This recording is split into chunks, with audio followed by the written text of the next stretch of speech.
Talk to Q is having another giveaway. You can win this exclusive artwork, courtesy of New Renaissance, simply by participating in the chat room on the December 27th show. Just use hashtag art, that's hashtag ART, in the chat room to be entered. The painting, entitled The Season, captures the thrill of the amazing undefeated season the Jackson State Tigers had under Coach Prime en route to back-to-back SWAC championships.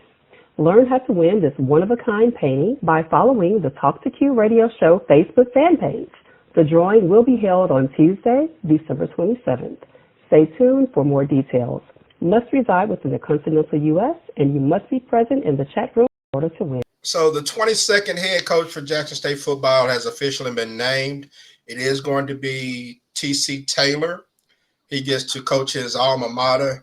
He's the alma mater. He's the former JSU quarterback and wide receiver. And let's see, he's been with the staff since 2019, coaching tight ends, receivers. And so he's a part of the culture there, so to speak. And it was announced today that he would be taking over. So, Eminem, I'll start with you, man, being the JSU grad and all. What's more important for JSU right now, the coach or the culture? Do you think this was a good hire? I think because of the timing of everything, it was a great hire. You know, at least to let stuff settle down and, you know, things kind of get back to normal, so to speak. You know, not that I had a problem with any of it, but especially the way the money and stuff was coming in. But you know, I think it just kind of, the timing is perfect because, you know, the main focus is to try to hopefully, you know, pull out this Celebration Bowl. So to let everybody get back focused, not a bunch of wondering. You could just kind of, the players can kind of just focus on what they got to handle. They already know who the coach is. You know, and you know, like I said, you know, last show, you know, amongst JSU people, pretty much everybody already knew that was gonna be him anyway. So it's not like a lot of uproar about it. Why y'all didn't get this person or that person? So everything is pretty much chill with it. You know, I just hope that you know, he just do like somebody who's a great chef before they become great.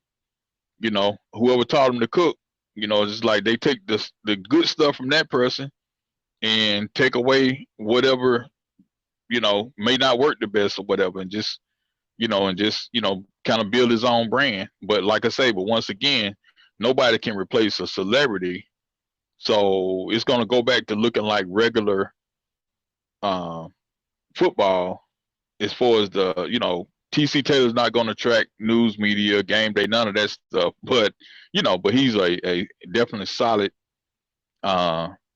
pick. And I think he earned the right to at least get a shot, you know. And yeah, but I mean, it's no surprise here at all. Okay. Buck, how do you feel about it, man? Do you think that they did right by maintaining the culture there, or you think they should have gone for a bigger name? Well, for me, I thought they should have gone for a bigger name because if you wanted, you know, I thought they kind of trapped themselves a little bit with Deion.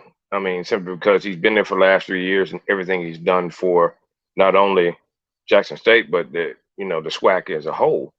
But I mean, this is not a bad hire by no stretch of imagination. I was calling for Ray Lewis myself personally, but I mean, this is a good hire for them because you got somebody that's familiar with the program.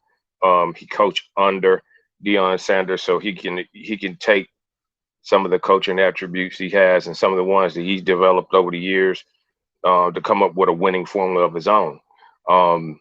But again, as I always say, you're only as good as your coaching staff. So, you know, will he still have the same recruiting power? Probably not.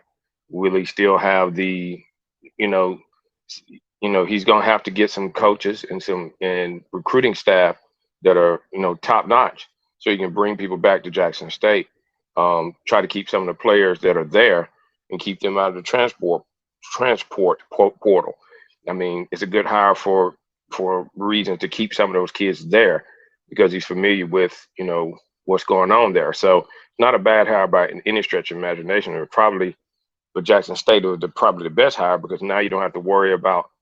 You still got to worry about the money aspect of it because, as Ray pointed out last week and the week before, I mean, they got to solve this money problem. If there's a certain amount of tickets supposed to be sold and that money is supposed to go to the team, it needs to go to the team, not the school and the administrators.